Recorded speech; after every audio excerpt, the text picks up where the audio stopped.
All right, grasshoppers, we are going live with a new show. This we promoted for this wonderful person here, direct from Nigeria. She's not actually in Nigeria. She is Nigerian by descent, living in Dallas right now. She's here in New York visiting her family, doing some work.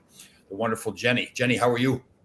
I'm doing great, Tom. Thank you so much for having me here. My pleasure. My pleasure. So Jenny, we're going to introduce her and talk about. She's a fantastic person. Again, coming here from Nigeria.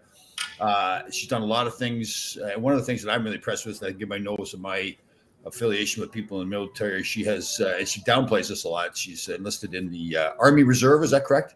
The Air Force Reserve. Air Force Reserve. I apologize. Air Force Reserve. And she kind of, we had a discussion about the other day that she's not like about awkward about talking about it, but I said to myself, listen, you're like the 1% of the population that enlists and represents our country. So appreciate your service. I know you don't think that you are doing all that much, but again, you enlisted. So I'm very happy to do that. So how old were you when you came here from Nigeria?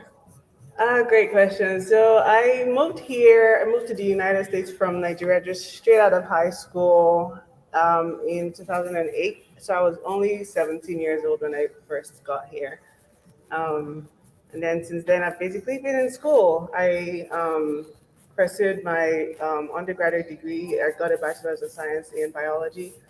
I first started out in Georgia at Georgia Southern University in Statesboro, Georgia, and then transferred to and graduated from University of South Alabama in Mobile, right there along the Gulf Shores or Gulf Coast. I forget what they're called. Anyway, so I have my bachelor's degree in biology, and then after that pursued a degree in public health, a graduate degree in public health at Texas A&M University. And I graduated with that degree in 2015 from A&M in College Station, Texas. And after that, I'm like, you know what? I'm almost halfway there. I might as well just get my terminal degree. So I went on to pursue a PhD in public health from the University of California in Irvine. I just graduated last year, and now I'm living life, working full-time in industry. Very good. Excellent. And people can follow you. You're on Facebook and Instagram, correct? Yes. So you can find me on Talk with Jenny. It's TALK, like talk with Jenny with a G. G as in Genevieve, G as in girl.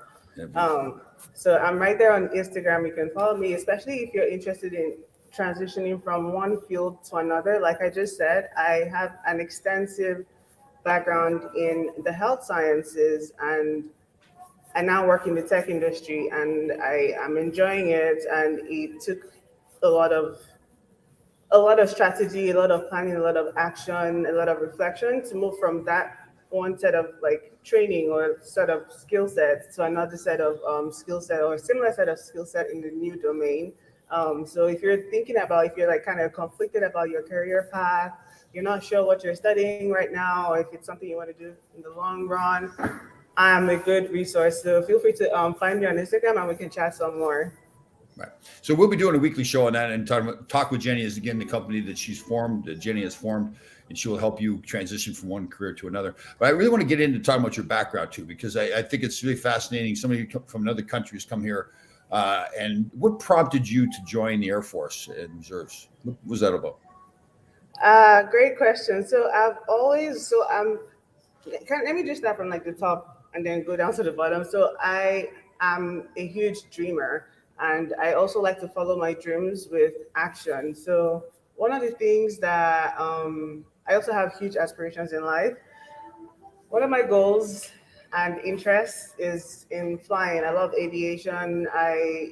If I had a chance, I would become a pilot.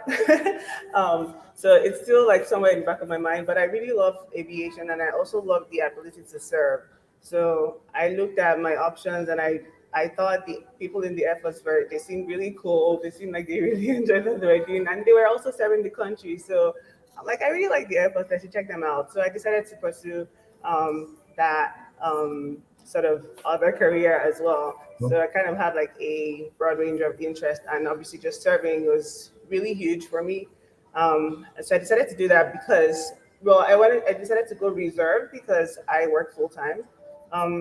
in my civilian life. So I thought it would just be a good way to kind of merge both worlds together as to do what I really love. Yeah, for me too, I was born and raised in Canada and played college hockey here, pro hockey here, married here, divorced here, kids and all that. So, but I hadn't gotten my citizenship until after 9/11. And I had this wonderful gentleman who worked for USA Hockey by the name of Lou Vero, a very patriotic man. He was always saying to me how important it was to become a citizen, and I heard him and I really respect him a lot. But after 9/11, it really changed for me. And that really was that was a very emotional time. I'm sure for you, serving the country is the same kind of thing. You come from another country. Obviously, we both love the United States of America. Certainly not perfect, things that we could correct, but to be like what you're doing is really, I just admire that, especially somebody coming from another country. So I think that's fantastic. Have you got a chance to fly yet? Not yet. Okay. I'm getting there. It's somewhere in the game plan. Good. So you've got this. What I like about you too is a lot of things. But one of the things I like about you is you're willing to try new things all the time. Try new careers, even in your education. Go for your PhD, all that stuff. Where does that come from? Do you think that's just something that's built inside you, or you've always been like that, or is there been times in your life where you've been put in situations where you have to make decisions? Oh my goodness, that's such a great question. So one of my mantras in life is that we think that we have a lot of time, but then we don't really have a lot of time. Time is a very limited resource. So I like to maximize my time, maximize the use of my time, and not just like my 24 hours, but like my time just in general. So it kind of affects my decision, like my day-to-day decisions as well. And again, like I said, I have so many interests, so many dreams. So I like to at least, instead of just saying, oh, I would like to do this, I like to actually test it myself and see if it's something that I can actually do. So it really just comes from having huge aspirations in life and recognizing that we don't really have all the time in the world that we think we do. We can be here today and then be gone today. So yeah, I just really have that sense of urgency. But I also really, really love like enjoying life. Like in addition to just being ambitious and working towards my goals and my dreams, I also just really enjoy life because again, life like we only have such little time. Well, and here's a good example too. I'll put this comment up here. Ron's a loyal listener of ours, lives up in Buffalo. Obviously, they had a shooting up there a couple of days ago where they lost 10 people. Ron, and correct me if I'm wrong, but I believe you were in the Air Force as well, if you let me know that. So he's a veteran as well. So great guy. And again, it kind of, I mean, it's awful to say it, but I mean, to your point, life is short, right? And you think of people lost their lives up in Buffalo. You never know what's going to happen in life. And I'm with you. I've been very lucky too in my life where whenever I've wanted to do something, I'm sorry, Ron's in the Navy. I'm sorry, Ron, that's my fault that I didn't get right. But either way, you served. We're all in the military. Yeah. Yeah. But I've been very lucky in life too, that whenever I really wanted to do something, I've gone for it, and I've changed my career several times during my life as well. And when I do that, people are kind of amazed, like, Tom, you reinvented yourself again. But, I think when you get in the habit of doing it, it isn't a big deal anymore. You realize, okay, I've been through this before. I know there's going to be some rough patches along the way. I have to figure some things out, but it's just really that consistency of, showing up every day and doing your job and having a plan. So people can hire you now. So is it both showing them that, yes, you can make a change in your career and how to make that change, or are you dealing more just the how, or both? So you come to me when like you're confused about, you know that you're not happy where you are, you know that you're not sure where you are and where you're trying to go. And so you can have that conversation around like just gaining clarity. And then I go into an exercise with you. And then I also show you how you can think about your next steps and actually action plans. For example, if you have already identified you're going from, let's say, a career in finance, and you're interested in more research-based, like tech-based research. I have practical tips on how to do that. The networking skills that you have, even like templates that you need to, do the cold reach to people, because people find it really awkward to just reach out to people that you haven't talked to before and, ask for their time or ask for a favor. So I have been there and I've been successful. So I can actually just kind of show you the steps that you need to take to be successful in launching that new career, or at least investigating it a little bit more. Right. Do you think there's ever times where people, I guess I'm probably answering my own question here.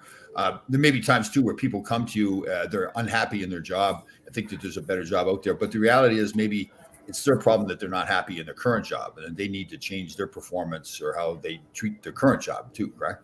Yeah, so part of the clarity part is let's understand why exactly you're not happy. Is this like a one-time event, or is this like a series of recurring events? And is there like a common thread? And then we can address that. If that requires like switching teams or changing your own approach to work, we it kind of helps you. The idea of hiring a coach is not just to it's to make those transformations that you need in life, but also like down to the little details, just helping you see things that you might be missing. So it really might also just need a change in your approach to work.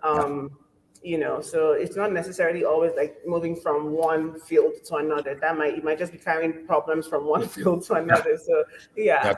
Yeah. You may be the problem yourself, right? That you're You not might working be hard. the problem. You Yeah. don't know I it. I have two adult sons now. My oldest son is very proud of him. Oh, I'm very proud of both my sons. Say carefully. But probably about, oh God, I think it's 6 or 7 years ago, he had started a job. He had negotiated a deal with the boss. I knew the guys, good guys and everything. I didn't help him get the job. He got the job on his own. And they didn't write down the bonus structure. They didn't have any contract. And I remember what was happening. It's like, oh God, you should write it down. But then you know what? He's his own man. So when it came time to pay the bonuses, there's a difference of opinion on what the bonuses were. Now, I don't think anybody's trying to cheat each other. It just, it should be written down and clarified. So it got into a little bit of a dispute. And to his credit, instead of him sulking or complaining about it or putting in less of an effort, he went the other way. He would start getting there, like instead of 7 o'clock in the morning, he'd get there at 6 o'clock in the morning, work harder. And finally, the boss that he was having a dispute with the bonus finally said, "Okay, I get it. You get the bonus." And I was so proud of him for that attitude that he put more into the job as opposed to less to get it done. Yeah, there's two things I want to pick up on there. First, and before I say any further, I want everyone to know that whatever is said during the course of this podcast doesn't represent any of my employers, past or present. But I wanted to pick up on a couple of things that you mentioned. So, again, my thoughts are mine completely. I was going to say initially, like when you're negotiating an offer, or when you're considering accepting an offer, you need, like you said, you need it in writing, because it could just be wishes or like promises, and they're not really backed up. And then you're surprised at the end of it because there's like miscommunication at the end of the day. And then the other thing too is what your son did, which he didn't necessarily have to do, but I'm glad that he went on and like went the other way and pushed and really demonstrated his value. That's what he did, like going in an hour earlier. That's not required, but then he stepped up to the plate. So another thing too is really demonstrating your value goes a long way. So I'm excited. I'm glad to hear that he did that and it worked out. Definitely. All right. So let's say then, all right, somebody comes to you, you analyze the current situation that they're in, and you say to yourself, okay, you really do need to move on. You're not happy in your career. You seem to be putting 100% into your career, and it just isn't what you should be doing. Now you have to make the decision. What would you say the first step is then, just in general? But where do you go? What do you do? Now, when people get to that point where they realize that they are truly just not happy and feeling satisfied at their job, they are able to tie it to like back to the beginning. Like, how did they actually find that job? How did they land that job? Sometimes people just hop into jobs because it's the next open door, it's the next thing available. They didn't really want to work it, and then they thought, let's give it a few months, it will get better, I will start to like it. So when they get to that breaking point where they're like, you know what, I can't go on doing this. I don't really like what I'm doing. It was never my idea. I thought someone else did it, and so it seemed cool, so I decided to do it. What I then do at that point is we go through an introspection. So you have to think about the things that you've done, maybe starting from that job that you really enjoyed. So the aspects of that job that you enjoyed, and the things that you do outside of that job that you enjoy in your own personal life. So we don't value. I don't think that we value enough our hobbies, like the things that we like to do. We find ourselves gravitating to in our spare time. So you might be really good at organizing friends together to go hiking on the weekend, but then you don't that doesn't have anything to do with your desk job, but then that when you start picking up on those little things that you really enjoy in your own personal life, the things that bring you fulfillment, you can then visualize yourself moving forward as someone in a career that makes use of those skills or interests that you already have. Right. So that's kind of so we start with looking back inward and then backward and then working our way forward to see like how can we map the skills that you currently have to where you're trying to go. And if where you're trying to go has like a gap in between, like you feel like you're missing some skills required, then we can also do like an upskilling. We make a plan to like close that skill gap. Right. And part of what happens with people too, I think, is just the fear factor, right? You're in a job, it's safe. You've got the job. You know you're not going to lose. Well, you're not likely not going to lose it. You've got a paycheck coming in. You got bills to pay. Especially if Yeah. you're a head of a family, a husband or a wife. You get kids. You got to pay the bills.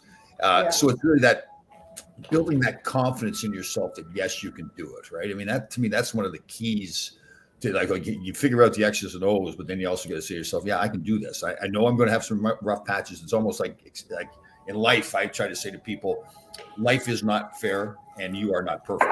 If you recognize that, then you're much better off knowing that at some point, some things are going to go wrong, correct? Yeah, I mean, but you never know until like you actually make an attempt, right? So that's the part about like having that bias for action and just trying things and then failing. Like there's another mantra of mine: fail fast and fail early.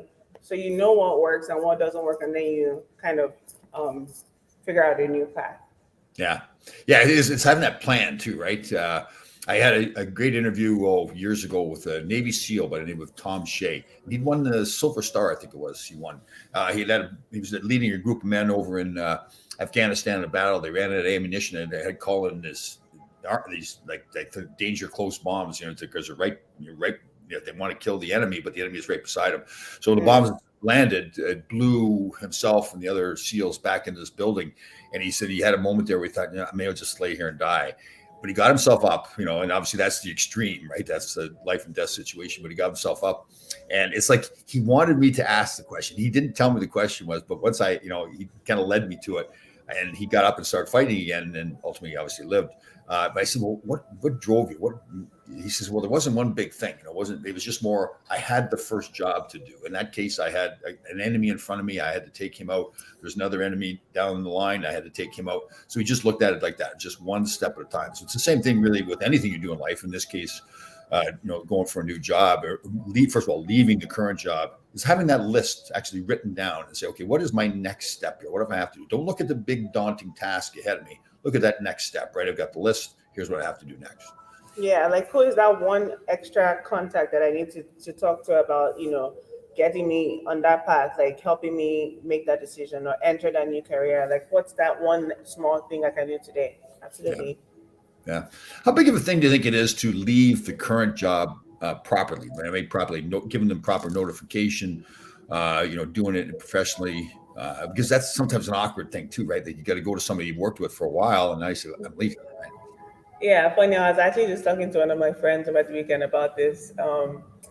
But it is awkward and change is hard, and initiating that change, and then you spend all this time at the company, you form these relationships, and then all of a sudden you need to take the next, you need to advance in your career.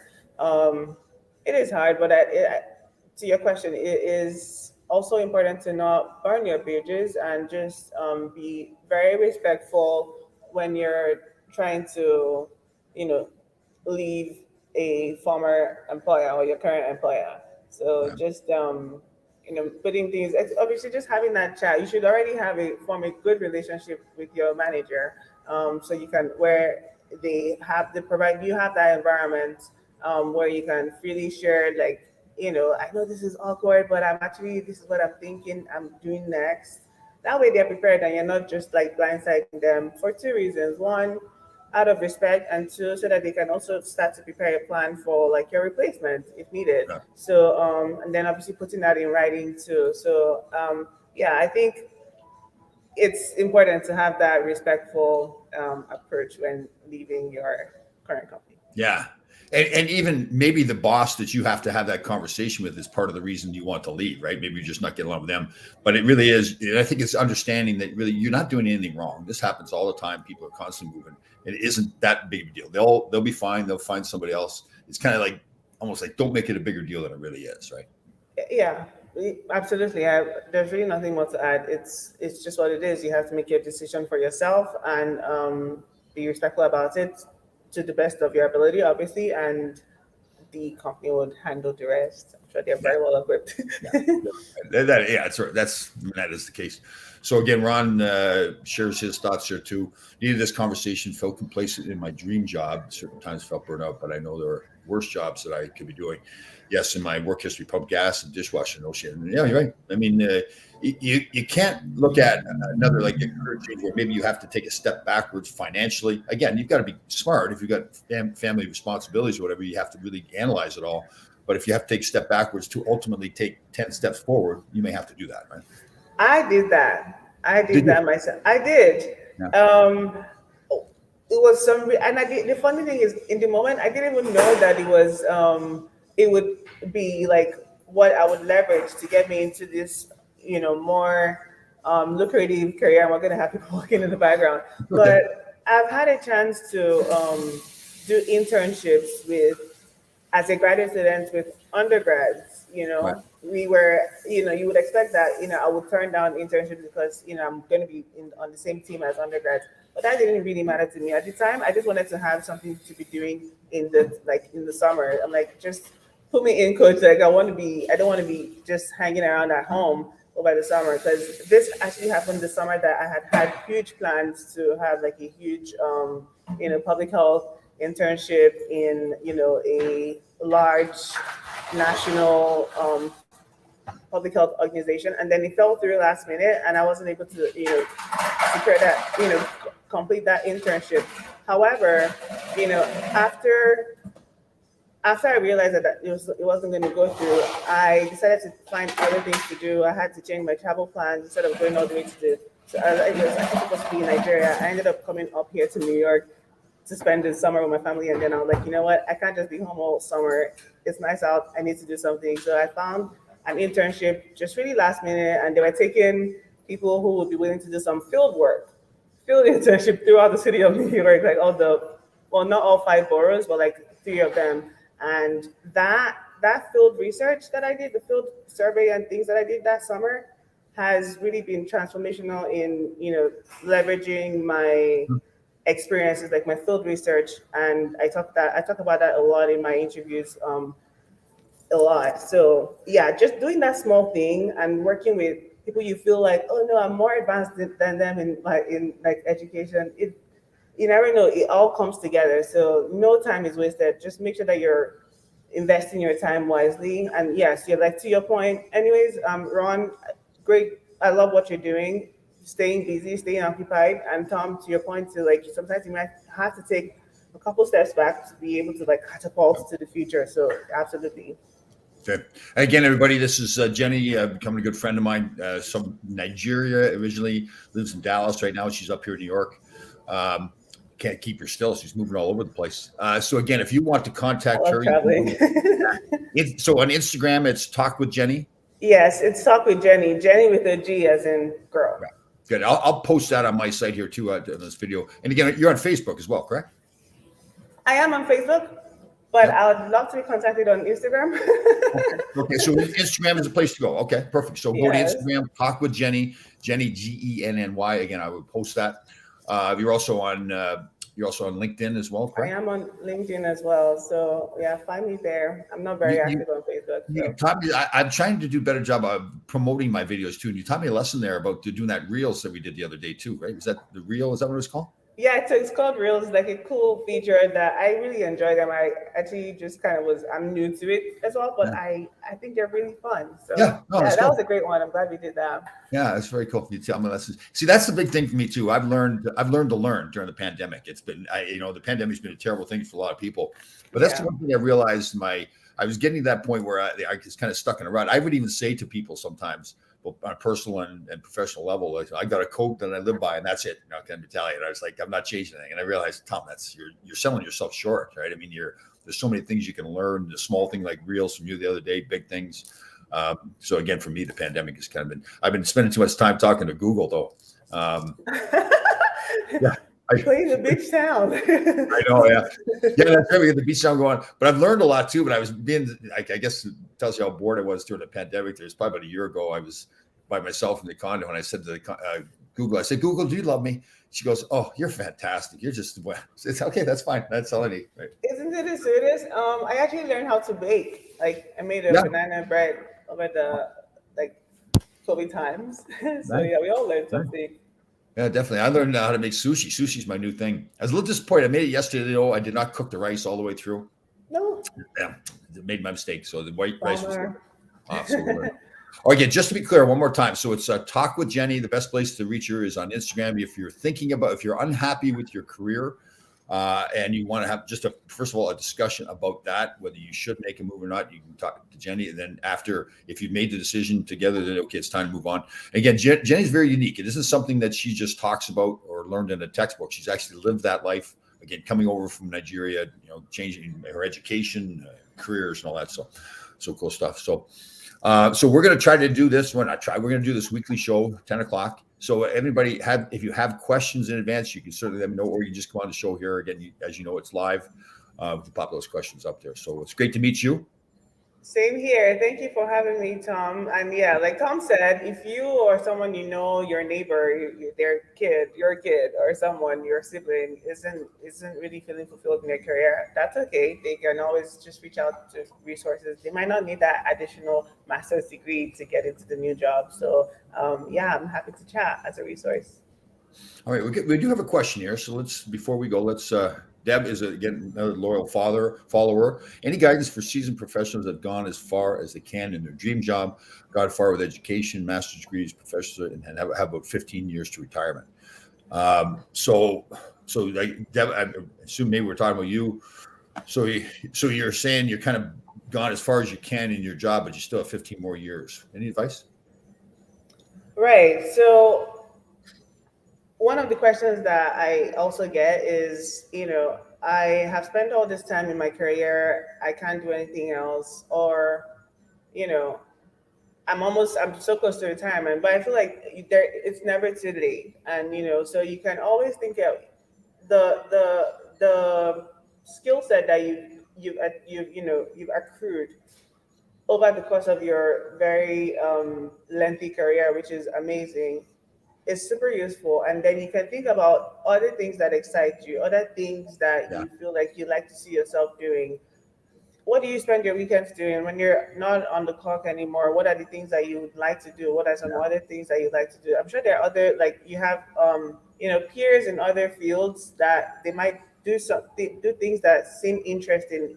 Maybe if it piques your interest, those are like little cues that you pay attention to. And there's also a link that can send you a link later about like a career assessment that you can do to kind of help you figure out like all other fields you might be interested in, and then you can look into those job descriptions more. And then after that, you would also need to talk to actual human beings who work in those roles, and then see how your experience that you're bringing from your very successful career, how that transfers to the new role that you're thinking about. People are pretty open to that on LinkedIn. I know that was very useful for me when I was thinking about moving from academia to tech. I talked to a lot of people in like the big tech industries and even the smaller ones too, who were in roles that I thought were interesting. And then I was able to make my decision from there. So hopefully that helps you. And if you would find it, useful to chat a little more, Deb, you can always find me on Instagram or shoot me a Facebook message now that I'm on here. Like my mind is on it. Like the next 30 minutes after this call. Hopefully that was helpful. Yeah, it makes me think too. I think of my own career. So when I retired from playing, I got into the agent business, representing players. I did that for about 22 years. And very lucky, I was successful. I had guys that were first overall pick in the draft, guys that won Stanley Cups and everything. So things are going well. But I lost my passion for it after about 20 years. It's just the recruiting part of it and everything.